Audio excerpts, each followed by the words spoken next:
اور اب یہ حال ہے الحمدللہ کہ اس مرتبہ محرم میں 10 دن پورا عشرہ بھی پڑا ہے میاں میشا ماشاء اللہ عشرہ پڑھا ہے۔ دیکھیں یہ تبدیلی آ رہی ہے، علماء دیوبند اب یہ بات سمجھ رہے ہیں کہ امام حسین علیہ السلام کا ذکر کرنا، ان کے غم میں رونا، یہ شیعت نہیں ہے، یہ ایمان ہے۔ جب ہمیں کوئی پلاتے تھے نا پکڑ کے 10 محرم کو تو ہم دور بھاگتے تھے، اس مرتبہ 10 محرم کو الحمدللہ چیمن دودھ میں روح افزا ڈال کے شربت بنا کے عبادت سمجھ کے تقسیم کیا ہے۔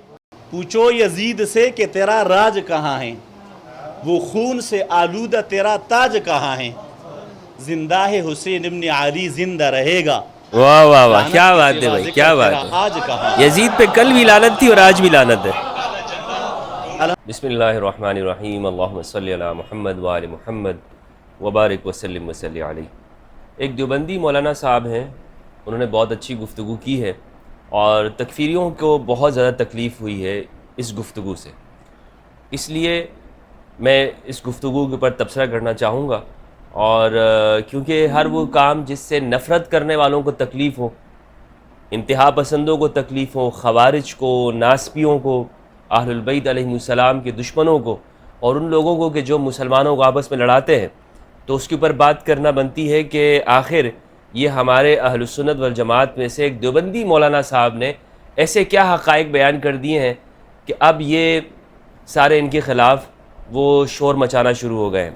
تو یہ مولانا صاحب کی گفتگو ہم سنیں گے بھی اور اس کے اوپر تبصرہ بھی کریں گے اور یہ دیکھنے کی کوشش کریں گے، سمجھنے کی کہ یہ حقائق جو اب اس میں تیزی کے ساتھ علماء اہل سنت بیان کرتے جا رہے ہیں، آخر اس کے کیا اسباب ہیں۔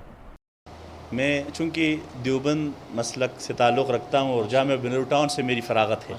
جامعہ بنوری ٹاؤن یہ دیوبندی مسلک کی فرقے کی ایک بڑی دینی درسگاہ ہے، یہاں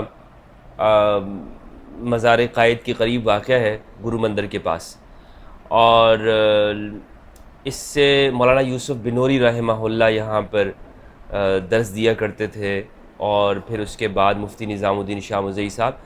تو جو دیوبند کے علماء ہیں وہ یہاں سے فارغ التحصیل ہوئے ہیں، بڑے بڑے علماء جو دیوبندی حضرات ہیں انہوں نے یہاں پہ تعلیم حاصل کی ہے۔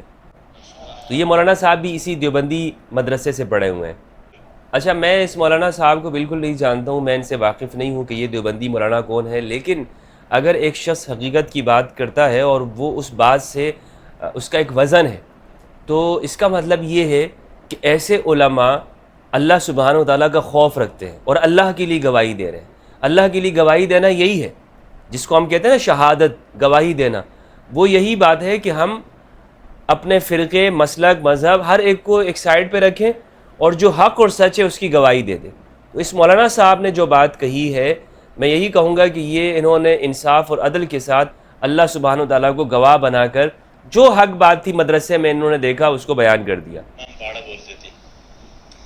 پہلی بات یہ بتا رہے ہیں کہ یہ ان کو نفرت جو سکھائی جاتی تھی اس میں ایک یہ ہے کہ یہ امام باڑہ، یہ ویسے تو مولانا صاحب امام باڑہ تو میرے خیال میں ہندوستان کے اندر کہا جاتا ہے، اور لیکن ہمارے ہاں جو مدارس کے اندر جو مولوی حضرات خاص طور پر بتاتے ہیں تو وہ باڑہ جو ہے نا وہ ایک تحقیر کے انداز میں کہتے ہیں، ورنہ یہ کوئی تحقیر کا لفظ نہیں ہے امام باڑہ، لیکن کچھ جگہوں کے اوپر وہ تو ایمان بگاڑا کہتے ہیں۔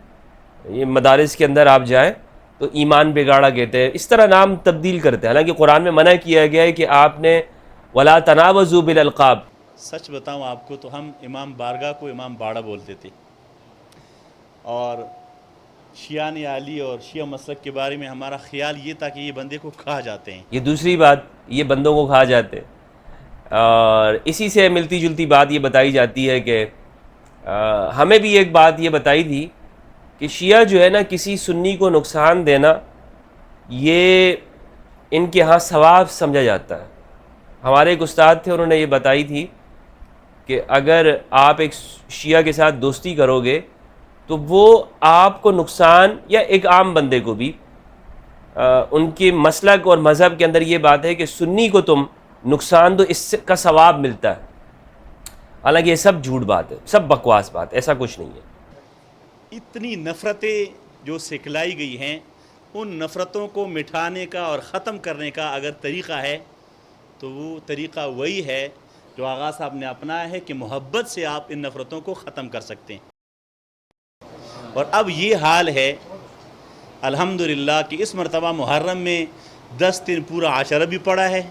میاں میر ماشاءاللہ عشرہ پڑھا ہے. دیکھیں یہ تبدیلی آ رہی ہے. علماء دیوبند اب یہ بات سمجھ رہے ہیں کہ امام حسین علیہ السلام کا ذکر کرنا، ان کے غم میں رونا، یہ شیعت نہیں ہے، یہ ایمان ہے. اور اب ایک کثیر تعداد کے اندر علماء اہل سنت عشرہ پڑھ رہے ہیں.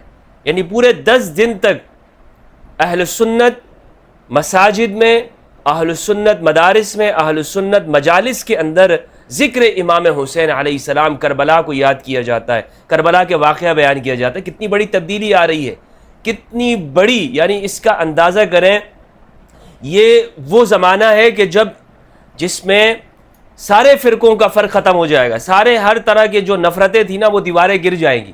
اور الحمدللہ اس دفعہ آپ نے دیکھا کہ یہ نئی نئی تبدیلیاں آپ دیکھ رہے ہیں کہ علماء اہل سنت، وہ اصل میں بات یہ ہے کہ ایک خوف تھا نا. اکثر یہ بات کی جاتی تھی کہ یار اگر تم نے شیعہ کے ساتھ ہاتھ ملا دیا یا شیعہ کی مجلس میں چلے گئے تمہارا نکاح ٹوٹ جائے گا. یہ الحمدللہ عز و جل ہم نے اتنی شیعہ مجالس میں چلے گئے اور اس خوف کے بت کو توڑ دیا.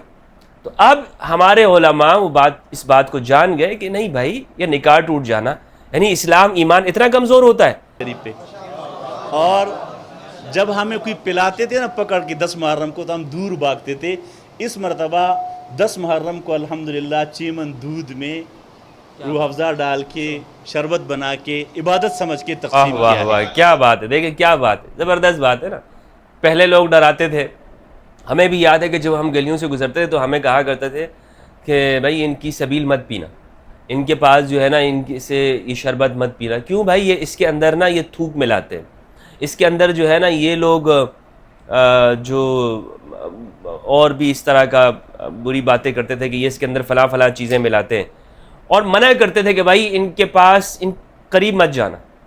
لیکن الحمدللہ مولانا صاحب کہہ رہے ہیں کہ 6 من دودھ کے اندر انہوں نے روح افزا ڈال کے لوگوں کو سبیل پلائی ہے. بھائی یہ تبدیلی آئی ہے کہ نہیں آئی ہے؟ یہ لوگوں کے اخلاق اور رویوں کے، اور یہ بہترین اچھی تبدیلی ہے. یعنی یہ تبدیلی اس معنی کے اندر نہیں ہے کہ نیگیٹو، بلکہ یہ حقیقت اصل ہے. یہ رجوع ہے، رجوع الی الاسلام ہے، رجوع الی الحسین ہے، رجوع الی القرآن ہے. قرآن وحدت کی طرف بلا رہا ہے. تو یہ ایک اچھی بات ہے کہ بھائی آپ جس چیز سے ڈرا رہے ہو، جس چیز کے بارے میں آپ نے لوگوں کے ذہنوں کے اندر نفرت ڈالی ہے، کم از کم اپنا دماغ تو استعمال کرو. کیوں اپنی عقل کو تم نے مولویوں کے حوالے کر دیا اور ان کے حوالے کر کے وہ جس طرح چاہیں تمہیں پھیر دیتے ہیں اور استعمال کرتے ہیں. اس کے پاس مت جانا، اس کے پاس مت کھڑے ہونا، ان کے پاس مت جانا، اور یہ ان کے سبیل سے پانی مت پینا، ان کی امام بارگاہ میں مت چلے جانا، اور یہ محرم کے دنوں میں کالا لباس مت پہننا ورنہ تم بھی رابضی ہو جاؤ گے. اب الحمدللہ عز و جل لوگ سیاہ لباس بھی پہن رہے ہیں، لوگ سبیل بھی لگا رہے ہیں. اس وطن عزیز پاکستان کے اندر لاکھوں کی تعداد کے اندر اہل سنت والجماعت کی علماء نے اور عام لوگوں نے سبیلیں لگائی ہیں. الحمدللہ سبیلیں لگائی ہیں. یہ کیا وجہ ہے؟ یہ بات یہی ہے کہ لوگوں کو اب سمجھ آنے لگا ہے کہ اہل البیت یہ سب کے ہیں. تو بہرحال جس اصل کی یہ فرح ہو، جس پھول کی یہ خوشبو ہو، اس محفل میں ان کی یاد میں جمع ہونا اور پھر ان نفوس قدسیہ کا تذکرہ کرنا. بہرحال میں شاعر تو نہیں ہوں، آخر میں اتنا کہوں گا، نوابزادہ نصر اللہ خان مرحوم نے پڑھا تھا، پھر شور سلاسل میں سرور ازلی ہے، پھر پیش نظر سنت سجاد ولی ہے، غارت گری اہل ستم بھی کوئی دیکھے، گلشن میں کوئی پھول نہ غنچہ نہ کلی ہے، ایک برق بلا کود گئی سارے چمن پر، تم خشک میرے شاخ نشیمن ہی جلی ہے، دو حق و صداقت کی شہادت سر مقتل، اٹھو کی یہی وقت کا فرمان جلی ہے، ہم راہ روے دشت بلا روز ازل سے، اور قافلہ سالار حسین ابن علی ہے. پوچھو یزید